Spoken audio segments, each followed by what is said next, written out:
Are you seeing the Autoupdate Library DLL missing from your system directory? I'm Sophie Chen, a Windows system specialist. I'll guide you through the technical resolution to protect your PC's internal communication. Quickly resolve Autoupdate library inconsistencies with the official optimization software linked below. This is the Autoupdate library, frequently associated with the background update agents of third-party software, like specialized web tools or CAD suites. It manages the background checksum verification and localized file replacement threads. If missing, the parent app will report update check failed or will be unable to apply security patches. Now that you have the context, let's move into the repair process with a fresh installation. Autoupdate is a proprietary library bundled specifically within the Localized update orchestration file set, and the safest way to recover this file is to run the official setup for your main application, where you encountered the error, again.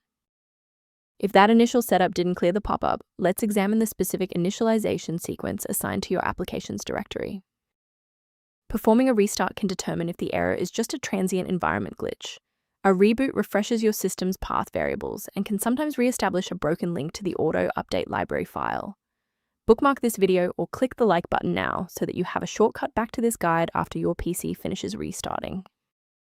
Still seeing the error? Let's move to the next actionable step in our guide. You can pause the video here if you're still waiting for your desktop to load. If the restart didn't fix the library error, we need to manually repair the specific C++ redistributable package. First, go to Control Panel, then select Programs and Features. Second, find every Microsoft Visual C++ redistributable, 2005 through 2022. Third, right-click each and select Change, then select Repair. If that fails, download the latest all-in-one VC++ redistributable package from Microsoft's website.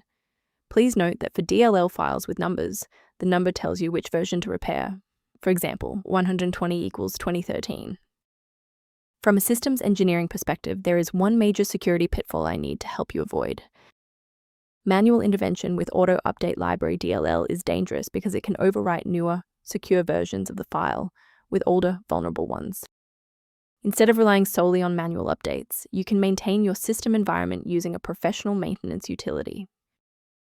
Review options for improved system responsiveness by consulting the primary tool linked below for Autoupdate Library. Thank you for trusting us with Autoupdate Library Repair today. For more system-level tips and error resolutions, don't forget to like and subscribe.